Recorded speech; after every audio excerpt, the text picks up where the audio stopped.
Chair দেওয়া আছে, বসুন একটু। আর যারা বাইরে আছেন একটু ভেতরে আসার চেষ্টা করুন।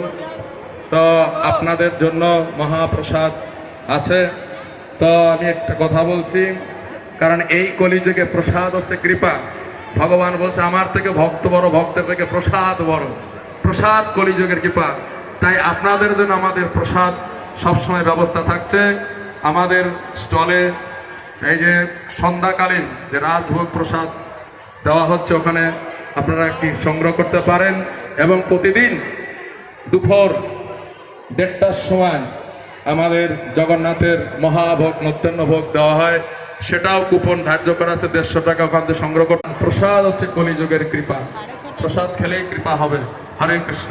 আর পরিশেষে আপনাদের জন্য ফ্রি প্রসাদও আছে, সেটা তো জানেন। হরে কৃষ্ণ।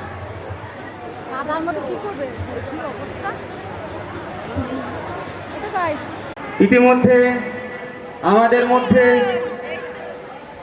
এসে উপস্থিত হয়েছেন শ্রীপাদ কমলাপতি দাস ব্রহ্মচারী প্রভু।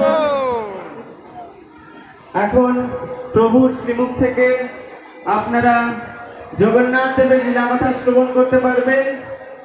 তাই সকলের উদ্দেশ্য অনুরোধ, আমরা চেয়ার পেতে দিয়েছি, সকলে চেয়ার নিয়ে নিজ নিজ আসন গ্রহণ করুন। কিছু ঘোষণা।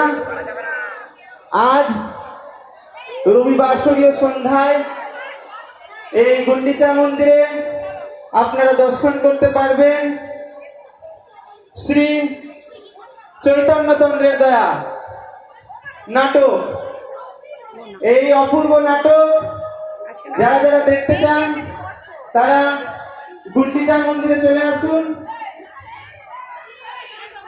জগন্নাথ দেবের লীলাকথা পরিবেশনের পর আপনারা দর্শন করতে পারবেন মহারতি। এই মহারতিতে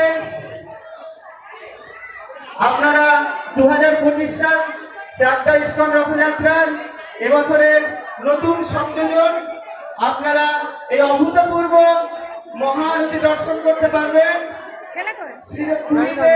যারা যারা মহারতি দেখতে পারেন না, তারা চাকদা শহরে আমাদের গুন্ডিচা মন্দিরে এই মহারতি দর্শন করতে পারবেন। এবং বুক স্টল থেকে শ্রীল প্রভুপাদের গ্রন্থাবলী আপনারা সংগ্রহ করুন। বাড়ির জন্য যারা মহাপ্রসাদ নিয়ে যেতে চান, তারা আমাদের কাউন্টার থেকে মহাপ্রসাদ সংগ্রহ করুন। আগামী